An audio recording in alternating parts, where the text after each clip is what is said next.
নমস্কাৰ ছাত্ৰ ছাত্ৰীসকল মই কাজল কুসুম দেৱী আজি মই তোমালোকৰ সৈতে আলোচনা কৰিম অষ্টম শ্ৰেণীৰ সমাজ বিজ্ঞানৰ ভূগোল খণ্ডৰ পৰা পাঠ 5 সাগৰ মহাসাগৰৰ অংশ 5 ইয়াৰ আগৰ অংশটোত আমি আলোচনা কৰিছিলো সাগৰীয় ঢৌৰ বিষয়ে আৰু জোৱাৰ ভাটাৰ বিষয়ে জোৱাৰৰ দুটা প্ৰকাৰৰ বিষয়ে আলোচনা কৰিছিলো মুখ্য জোৱাৰ আৰু গৌণ জোৱাৰৰ ওপৰত এতিয়া আজিৰ ভিডিঅটোত তোমালোকে কি জানিব পাৰিবা সোৱা প্ৰথমতে জোৱাৰৰ বিভিন্ন প্ৰকাৰৰ বিষয়ে আজিৰ ভিডিঅটোত আমি বাসন্তী জোৱাৰ আৰু নাটনি জোৱাৰ কি এই সম্পৰ্কে আলোচনা কৰিম দ্বিতীয়তে সামুদ্ৰিক উদ্ভিদ আৰু প্ৰাণীৰ বিষয়ে সাগৰ মহাসাগৰত যিবোৰ উদ্ভিদ প্ৰাণী পায় সেই সমূহক কি ভাগত ভাগ কৰিব পাৰি আৰু এই ভাগসমূহৰ বিষয়ে আজি আমি আলোচনা কৰিম এতিয়া আজি আমি প্ৰথমটো টপিকলৈ আগবাঢ়ো প্ৰথমতে আমি আলোচনা কৰিম বাসন্তী জোৱাৰক ইংৰাজীত কি বুলি কোৱা হয় স্প্ৰিং টাইড বুলি কোৱা হয় এটা বাসন্তী জোৱাৰনো কি পূৰ্ণিমা আৰু অমাৱস্যাৰ দিনা কি হয় সূৰ্য পৃথিৱী আৰু চন্দ্ৰৰ অৱস্থান একেডাল ৰেখাতে পৰে আৰু এই দুদিনতে বাসন্তী জোৱাৰৰ সৃষ্টি হয় পূৰ্ণিমাৰ দিনা পৃথিৱী সূৰ্য আৰু চন্দ্ৰৰ মাজত থাকে আকৌ অমাৱস্যাৰ দিনা চন্দ্ৰ সূৰ্য আৰু পৃথিৱীৰ মাজত থাকে এই দুই দিনতে কি হয় সূৰ্য আৰু চন্দ্ৰৰ আকৰ্ষণৰ ফলত সাগৰ মহাসাগৰত ঢৌৰ সৃষ্টি হয় যি জোৱাৰ হয় হেয়া শক্তিশালী হয় সেইকাৰণে ইয়াক কি বুলি কোৱা হয় বাসন্তী জোৱাৰ বুলি কোৱা হয় এতিয়া সোৱা বাসন্তী জোৱাৰ স্প্ৰিং টাইড পূৰ্ণিমাৰ আৰু অমাৱস্যাৰ দিনা চন্দ্ৰ পৃথিৱী আৰু সূৰ্য প্ৰায় একেডাল ৰেখাত পৰে এই দুদিনত চন্দ্ৰ আৰু সূৰ্য উভয়ৰে আকৰ্ষণত জোৱাৰৰ ঢৌ বেছি ওপৰলৈ উঠে ইয়াক বাসন্তী জোৱাৰ স্প্ৰিং টাইড বোলে এতিয়া এই পূৰ্ণিমা আৰু অমাৱস্যাৰ দিনা যিহেতুকে সূৰ্য পৃথিৱী আৰু চন্দ্ৰৰ অৱস্থান একেডাল সৰল ৰেখাতে পৰে গতিকে এই দুদিনত কি হয় সূৰ্য আৰু চন্দ্ৰ উভয়ৰে আকৰ্ষণৰ ফলত সাগৰ মহাসাগৰত শক্তিশালী ঢৌৰ সৃষ্টি হয় যাক বাসন্তী জোৱাৰ বুলিও কোৱা হয় এইবাৰ আমি সোৱা তোমালোকে এই চিত্ৰখনলৈ এই চিত্ৰখনত সোৱা প্ৰথমতে দেখুওৱা হৈছে অমাৱস্যাৰ দিনা সোৱা চন্দ্ৰ মই তোমালোকক কলোৱে সূৰ্য আৰু পৃথিৱীৰ মাজত অৱস্থান কৰে আৰু অমাৱস্যাৰ দিনাও সোৱা সূৰ্য চন্দ্ৰ পৃথিৱী একেডাল ৰেখাতে অৱস্থান কৰিছে ঠিক তেনেকৈ পূৰ্ণিমাৰ দিনা সোৱা পৃথিৱীয়ে কি কৰে সূৰ্য আৰু চন্দ্ৰৰ মাজত অৱস্থান কৰে এইদিনাও কি হয় এই তিনিটা সূৰ্য পৃথিৱী আৰু চন্দ্ৰৰ একেডাল সৰল ৰেখাতে অৱস্থান কৰে গতিকে এই দুদিনতে কি হয় সূৰ্য আৰু চন্দ্ৰৰ আকৰ্ষণৰ ফলত শক্তিশালী জোৱাৰৰ সৃষ্টি হয় আৰু এয়াই হৈছে কি বাসন্তী জোৱাৰ এইবাৰ আমি আলোচনা কৰিম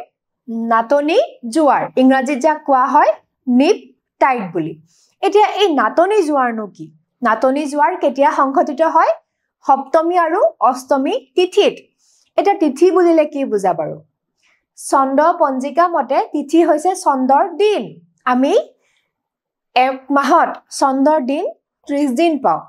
আৰু এই 30 দিনক দুটা পক্ষ থাকে এটা হল শুক্ল পক্ষ এটা হল কৃষ্ণ পক্ষ শুক্ল পক্ষত পোহৰ হয় আৰু কৃষ্ণ পক্ষত অন্ধকাৰ হয় এতিয়া সপ্তমী আৰু অষ্টমী তিথিনো কি এই পষেকৰ 15 দিনৰ যেটো সপ্তম দিন 7 নম্বৰ দিনটো তাক কোৱা হয় সপ্তমী আৰু যেটো অষ্টম দিন তাক কোৱা হয় অষ্টমী গতিকে এই সপ্তমী আৰু অষ্টমী তিথিত কি হয় সূৰ্য পৃথিৱী আৰু চন্দ্ৰৰ অৱস্থান 90 ডিগ্ৰী হয় অৰ্থাৎ সমকোণত অৱস্থান কৰে এই দুদিনত যি জোৱাৰৰ সৃষ্টি হয় সেই জোৱাৰ শক্তিশালী নহয় বাসন্তী জোৱাৰৰ দৰে এই জোৱাৰ দুৰ্বল হয় সেইকাৰণে ইয়াক কি বুলি কোৱা হয় নাটনি জোৱাৰ বুলি কোৱা হয় এতিয়া সোৱা নাটনি জোৱাৰ নিপ টাইড সপ্তমী আৰু অষ্টমী তিথিত পৃথিৱী চন্দ্ৰ আৰু সূৰ্যই সমকোণত অৱস্থান কৰে গতিকে এই দুটা দিনত চন্দ্ৰৰ মুখামুখি হোৱা ঠাইৰ লগতে সূৰ্যৰ মুখামুখি হোৱা ঠাইটো জোৱাৰ হয় ফলত কোনো এটা জোৱাৰে শক্তিশালী নহয় এই জোৱাৰক নাটনি জোৱাৰ নিপ টাইড বোলে এটা এই সপ্তমী আৰু অষ্টমী তিথিত পৃথিৱী চন্দ্ৰ আৰু সূৰ্যই 90 ডিগ্ৰীত অৱস্থান কৰে মানে সমকোণত অৱস্থান কৰে এই দুদিনত কি হয় যেটো অংশ সূৰ্যৰ মুখামুখি হয় তাতো জোৱাৰ হয় পৃথিৱীৰ আৰু যেটো অংশ চন্দ্ৰৰ মুখামুখি হয় তাতো জোৱাৰৰ সৃষ্টি হয় কিন্তু এই দুইটা জোৱাৰে শক্তিশালী নহয় কাৰণ চন্দ্ৰ আৰু সূৰ্যৰ আকৰ্ষণে ইটোৱে হিটোক আংশিকভাৱে প্ৰতিহত কৰে যাৰ ফলত কোনো এটা জোৱাৰে কি হয় শক্তিশালী নহয় গতিকে এই জোৱাৰক কি বুলি কোৱা হয় নাটনি জোৱাৰ বুলি কোৱা হয় ইংৰাজীত যাক কোৱা হয় নিপ টাইড এতিয়া আমি গম পালো যে বাসন্তী জোৱাৰ শক্তিশালী পূৰ্ণিমা আৰু অমাৱস্যাত হয় আকৌ নাটনি জোৱাৰ শক্তিশালী জোৱাৰ নহয় এই দুৰ্বল জোৱাৰ আৰু নাটনি জোৱাৰ কেতিয়া হয় সপ্তমী আৰু অষ্টমী তিথিত হয় এতিয়া তোমালোকে এই চিত্ৰখন চোৱা ইয়াত চোৱা নাটনি জোৱাৰত যেতিয়া সূৰ্য পৃথিৱী আৰু চন্দ্ৰই সমকোণত অৱস্থান কৰে চোৱা 90 ডিগ্ৰী এটা সমকোণত অৱস্থান কৰে এতিয়া কি হয় যেটো অংশ সূৰ্যৰ মুখামুখি হয় তাতো জোৱাৰৰ সৃষ্টি হয় আৰু যেটো অংশ চন্দ্ৰৰ মুখামুখি হয় পৃথিৱীৰ তাতো জোৱাৰৰ সৃষ্টি হয় ফলত দুইটা জোৱাৰে ইটো আনটোক প্ৰতিহত কৰে যাৰ ফলত কোনো এটা জোৱাৰে শক্তিশালী নহয় সেইকাৰণে ইয়াক কি বুলি কোৱা হয় নাটনি জোৱাৰ বুলি কোৱা হয় এতিয়া চোৱা সূৰ্যৰ আকাৰ চন্দ্ৰতকৈ 2.7 কোটি গুণ বেছি পৃথিৱীৰ পৰা চন্দ্ৰৰ দূৰত্ব চোৱা 3,84,400 কিলোমিটাৰ পৃথিৱীৰ পৰা সূৰ্যৰ দূৰত্ব দিয়া আছে চোৱা 14,96 লাখ কিলোমিটাৰ গতিকে সূৰ্যৰ জোৱাৰ সৃষ্টিকাৰী শক্তি চন্দ্ৰৰ আধা এতিয়া সূৰ্যৰ জোৱাৰ সৃষ্টিকাৰী শক্তি চন্দ্ৰৰ আধা বুলি কিয় কোৱা হয় যদিও সূৰ্যতকৈ পৃথিৱী আৰু চন্দ্ৰ বহু গুণে সৰু আকাৰত সূৰ্য বহু গুণে ডাঙৰ পৃথিৱী আৰু চন্দ্ৰতকৈ কিন্তু পৃথিৱীৰ পৰা সূৰ্যৰ দূৰত্ব বহু গুণে বেছি তাৰ তুলনাত পৃথিৱীৰ পৰা চন্দ্ৰৰ দূৰত্ব কম সেইকাৰণে চন্দ্ৰৰ আকৰ্ষণৰ প্ৰভাৱ বেছিকৈ পৰে যাৰ ফলত শক্তিশালী জোৱাৰৰ সৃষ্টি হয় বা চন্দ্ৰৰ আকৰ্ষণৰ ফলত অধিক শক্তিশালী জোৱাৰৰ সৃষ্টি হয় কিন্তু যেহেতুকে দূৰত্ব বেছি পৃথিৱী আৰু সূৰ্যৰ মাজত সেইকাৰণে কি হয় এই জোৱাৰ শক্তিশালী নহয় সেইকাৰণে কৈছে যে সূৰ্যৰ জোৱাৰ সৃষ্টি কৰিব পৰা শক্তি চন্দ্ৰৰ আধা ইয়াৰ মূল কাৰণ হৈছে দূৰত্ব যেহেতুকে পৃথিৱীৰ পৰা দূৰত্বটো চন্দ্ৰৰ কম আৰু সূৰ্যৰ বেছি সেইকাৰণে কি হয় চন্দ্ৰৰ জোৱাৰ সৃষ্টিকাৰী শক্তি বেছি আৰু চন্দ্ৰৰ তুলনাত সূৰ্যৰ জোৱাৰ সৃষ্টিকাৰী শক্তি আধা এতিয়া চোৱা দূৰত্ব দেখুওৱা হৈছে সূৰ্যৰ আকাৰ চন্দ্ৰতকৈ কিমান গুণ ডাঙৰ দিছে ইয়াত চোৱা 2.7 কোটি গুণ বেছি অৰ্থাৎ সূৰ্য আকাৰত বহু গুণে ডাঙৰ চন্দ্ৰতকৈ ডাঙৰ পৃথিৱীতকৈ ডাঙৰ আৰু পৃথিৱীৰ পৰা চন্দ্ৰৰ দূৰত্ব চোৱা দিয়া আছে 3,84,400 কিলোমিটাৰ ইয়াৰ তুলনাত চোৱা কিমান পাৰ্থক্য আছে চোৱা পৃথিৱীৰ পৰা সূৰ্যৰ দূৰত্ব 14,96 লাখ কিলোমিটাৰ গতিকে এই দুটা দূৰত্বত যেহেতুকে পাৰ্থক্য দেখা যায় পৃথিৱীৰ পৰা চন্দ্ৰৰ দূৰত্ব যথেষ্ট কম তাৰ তুলনাত পৃথিৱীৰ পৰা সূৰ্যৰ দূৰত্ব যথেষ্ট বেছি সেইকাৰণে কোৱা হৈছে সূৰ্যৰ জোৱাৰ সৃষ্টিকাৰী শক্তি চন্দ্ৰৰ আধা বুলি নিশ্চয় তোমালোকে বুজিব পাৰিছা এতিয়া চোৱা উপকূলীয় আৰু মোহনা অঞ্চলবোৰত জোৱাৰ ভাটাৰ প্ৰভাৱ দেখা যায় এতিয়া উপকূলীয় আৰু মোহনা অঞ্চল মানেনো কি মোহনা হৈছে এটা আবদ্ধ উপকূলীয় অঞ্চল য'ত নৈৰ পৰা অহা মিঠা পানী সাগৰৰ পৰা অহা নিমখীয়া পানীৰ লগত মিলি এটা লৱণযুক্ত পৰিৱেশৰ সৃষ্টি কৰে বা আমি একেবাৰে সহজকৈ ক'বলৈ হলে য'ত নৈৰ মিঠা ধাৰা সাগৰৰ নিমখীয়া ধাৰাৰ লগত মিহলি হয় সেই অঞ্চলটোকে কি বুলি কোৱা হয় মোহনা অঞ্চল এতিয়া এই যে উপকূলীয় অঞ্চল আৰু মোহনা অঞ্চলত জোৱাৰ ভাটাৰ প্ৰভাৱ বেছিকৈ পৰা দেখা যায় জোৱাৰৰ ঢৌৱে মোহনাবোৰত জমা হোৱা গেটবোৰ উটুৱাই লৈ যায় যেহেতুকে জোৱাৰৰ ফলত অধিক শক্তিশালী ঢৌৰ সৃষ্টি হয় এই জোৱাৰৰ ঢৌৱে মোহনা আৰু উপকূলীয় অঞ্চলত যিবোৰ গেট পলস জমা হয় সেইবোৰ উটুৱাই লৈ যাব পাৰে এই জাহাজৰ পৰিবহন সক্ষম কৰে আৰু তাৰ কাৰণে কি হয় যেহেতুকে গেটবোৰ উটুৱাই নিয়ে তাৰ ফলত জাহাজৰ পৰিবহন সক্ষম হয় ভাল হয় জোৱাৰৰ সময়ত পানী উফন্দি উঠাৰ কাৰণে অগভীৰ উপকূলীয় আৰু নদীৰ মোহনা অঞ্চলত অৱস্থিত বন্দৰসমূহলৈ জাহাজ সহজে প্ৰৱেশ কৰিব পাৰে আৰু যেহেতুকে জোৱাৰৰ সময়ত পানী উফন্দি উঠা দেখা যায় সেইখিনি সময়ত উপকূলীয় অঞ্চল আৰু মোহনা অঞ্চললৈ জাহাজবোৰে অনায়াসে অতি সহজে চলাচল কৰিব পাৰে কাৰণ জোৱাৰৰ ঢৌৱে এই ক্ষেত্ৰত সহায় কৰে অতি সহজতে জাহাজবোৰ প্ৰৱেশ কৰিব পাৰে ইয়াত মাছ বৃহৎ পৰিমাণে পোৱা যায় এতিয়া এনেকুৱা অঞ্চলবোৰ জোৱাৰৰ প্ৰভাৱ দেখা যায় এনেকুৱা অঞ্চলবোৰত কি হয় মাছ বৃহৎ পৰিমাণে পোৱা যায় এনেকুৱা অঞ্চলবোৰ মৎস্য ক্ষেত্ৰলৈ পৰিণত হয় আৰু সোৱা জাপান ফৰাচী কানাডা আদি দেশতো জোৱাৰ শক্তিৰ পৰাও বিদ্যুৎ উৎপাদন হয় আমি পাইছিলো তোমালোকৰ নিশ্চয় মনত আছে অপৰম্পৰাগত শক্তি সম্পদসমূহৰ বিষয়ে য'ত জোৱাৰ শক্তিৰ পৰা কেনেকৈ বিদ্যুৎ উৎপাদন কৰা হয় তোমালোকৰ লগত মই আলোচনা কৰিছিলো গতিকে এই দেশসমূহত কি হয় জোৱাৰৰ পৰা বিদ্যুৎ জলবিদ্যুৎ উৎপাদন কৰা হয় বিশেষকৈ জাপান ফৰাচী কানাডা এইবোৰ দেশত জোৱাৰৰ পৰা বিদ্যুৎ উৎপাদন কৰা হয় এতিয়া আমি আলোচনা কৰিম উদ্ভিদ আৰু প্ৰাণী সাগৰীয় উদ্ভিদ আৰু প্ৰাণীসমূহৰ ওপৰত এতিয়া সোৱা সাগৰবোৰ বিভিন্ন ধৰণৰ প্ৰাণীৰ বাসস্থান হয়নে আমি একদম চকুৰে মৰিব নোৱাৰা ক্ষুদ্ৰ অনুজীৱৰ পৰা আৰম্ভ কৰি বৃহৎ আকাৰৰ স্তন্যপ্ৰায়ী পানীলৈকে সাগৰ মহাসাগৰবোৰত বাস কৰে আৰু এই সাগৰ মহাসাগৰবোৰত যিবোৰ উদ্ভিদ আৰু প্ৰাণী থাকে সেইসমূহক কিছুমান ভাগত ভাগ কৰা হয়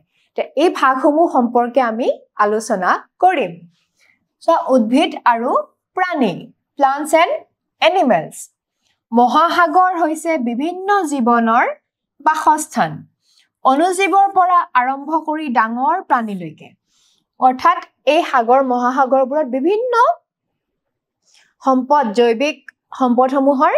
বাসস্থান য'ত একেবাৰে অনুজীৱৰ পৰা আৰম্ভ কৰি অনুবীক্ষণিক যিবোৰ অনুজীৱ তাৰ পৰা আৰম্ভ কৰি বৃহৎ আকাৰৰ প্ৰাণীলৈকে বাস কৰে সাগৰ মহাসাগৰবোৰত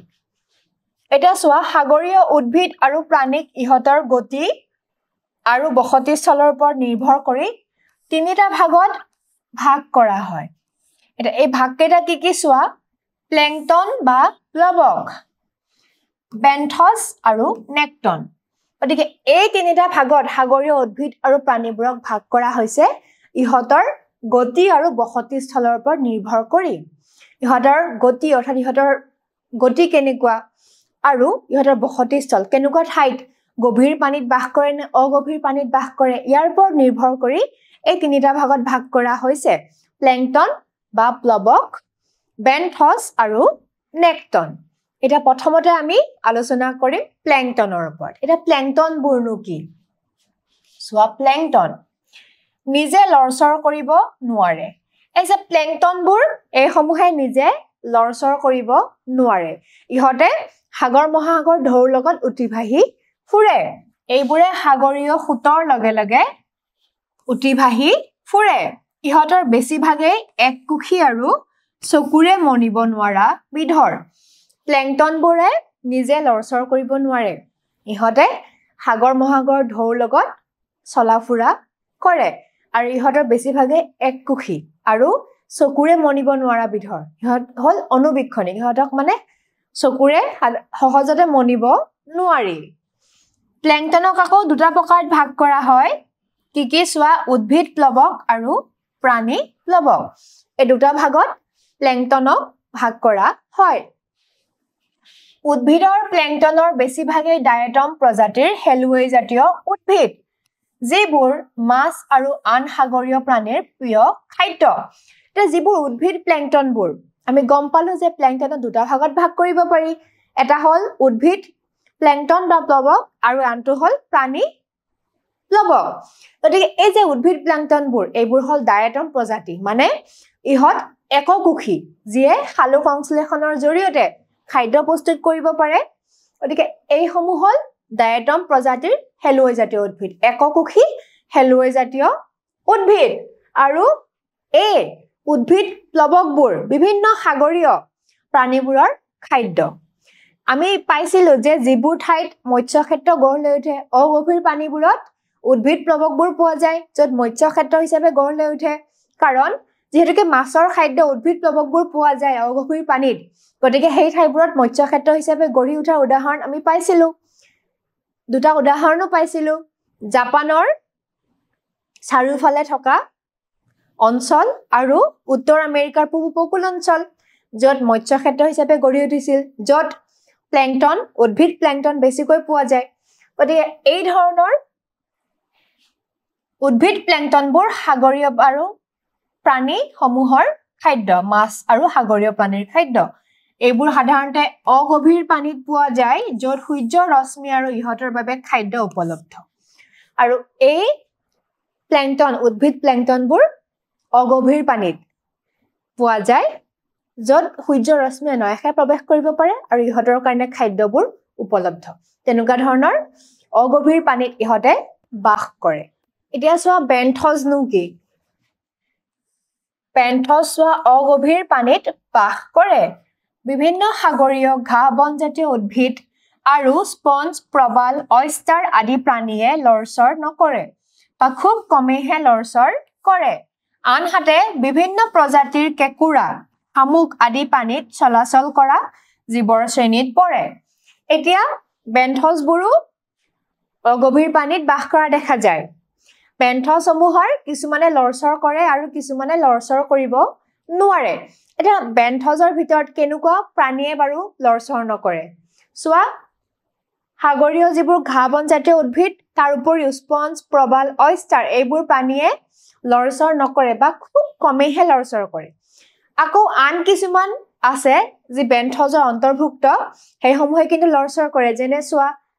কেঁকুৰা শামুক এইসমূহে পানীত চলাচল কৰিব পৰা বিধৰ গতিকে বেন্থজৰ দুই ধৰণৰ প্ৰকাৰ পোৱা যায় এটা প্ৰকাৰে লৰচৰ কৰিব পাৰে আৰু আনটো প্ৰকাৰে লৰচৰ কৰিব নোৱাৰে এতিয়া চোৱা এই চিত্ৰখন ইয়াত দেখুওৱা হৈছে প্ল্যাংটন নেক্টন আৰু বেন্থজ অৰ্থাৎ এই সাগৰীয় উদ্ভিদ প্ৰাণীবোৰৰ তিনিটা প্ৰকাৰৰ দেখুওৱা হৈছে চোৱা প্ৰথমতে আমি পালো প্ল্যাংটন যিবোৰ অগভীৰ পানীত বাস কৰে হয়নে দ্বিতীয়তে আমি পালো বেন্থজ এইসমূহ অগভীৰ পানীত দেখা যায় আৰু তৃতীয়তে আমি আলোচনা কৰিম ইয়াৰ পিছত নেক্টন এবাৰ আমি আলোচনা কৰিম নেক্টনৰ বিষয়ে এটা নেক্টন হল চোৱা কি হয় নেক্টনত উন্নত প্ৰজাতিসমূহ অন্তৰ্ভুক্ত কৰা হয় অৰ্থাৎ তিমি ডলফিন মাছ আদি এতিয়া নেক্টন যিটো প্ৰজাতি তাতে উন্নত প্ৰজাতিৰ যিবোৰ প্ৰাণী সেইসমূহক অন্তৰ্ভুক্ত কৰা হয় যেনে তিমি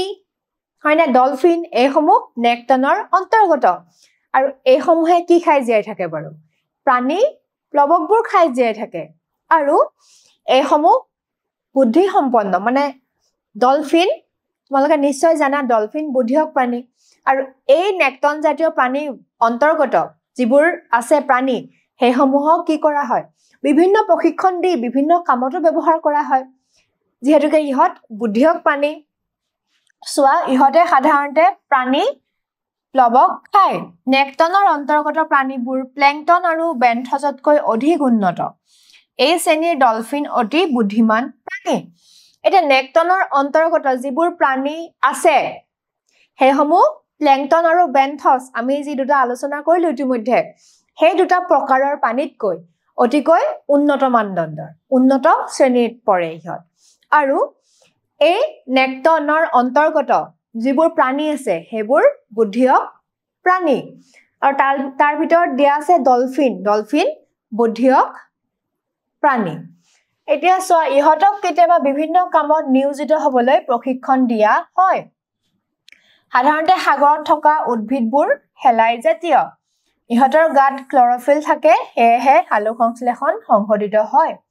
এতিয়া মই তোমালোকক কলোৱেই যিবোৰ নেক্টনৰ অন্তৰ্গত যিবোৰ প্ৰাণী আছে সেইসমূহ যিহেতুকে বুদ্ধিমান প্ৰাণী গতিকে সিহঁতক প্ৰশিক্ষণ দি বিভিন্ন কামত নিয়োজিত কৰা হয় আৰু সাগৰত যিবোৰ উদ্ভিদ থাকে সেই উদ্ভিদসমূহ কেনেকুৱা বিধৰ হেলাই জাতীয় যিবোৰ এককোষী ডায়েটম প্ৰজাতিৰ ইহঁতৰ গাত ক্লৰফিল থাকে আৰু সেয়েহে সালোক সংশ্লেষণ সংঘটিত হয় তোমালোকে নিশ্চয় জানা ক্লৰফিল কি ক্লৰফিল হৈছে উদ্ভিদৰ খাদ্য প্ৰস্তুত কৰাৰ কাৰণে এটা অপৰিহাৰ্য পদাৰ্থ যিটো পাতৰ ক্লৰোপ্লাষ্টত পোৱা যায় আৰু ইয়াৰ দ্বাৰা কি কৰে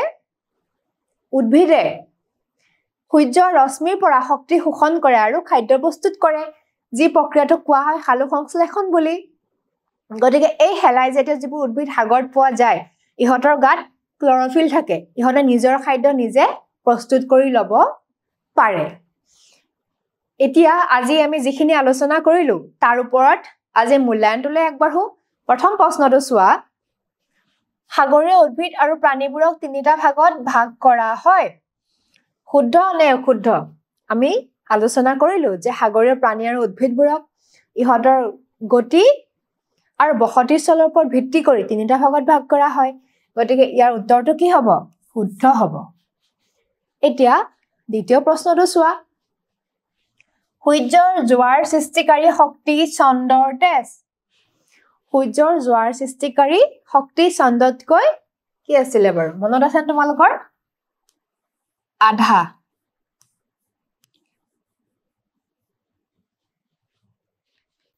আজি মই তোমালোকৰ লগত যিখিনি আলোচনা কৰিলো জোৱাৰৰ বিভিন্ন প্ৰকাৰ আৰু উদ্ভিদ আৰু প্ৰাণীৰ বিভিন্ন প্ৰকাৰৰ বিষয়ে তোমালোকৰ নিশ্চয় বোধগম্য হৈছে আজিলৈ ইমানেই পৰৱৰ্তী ভিডিঅ'ত পুনৰ লগ পাম ধন্যবাদ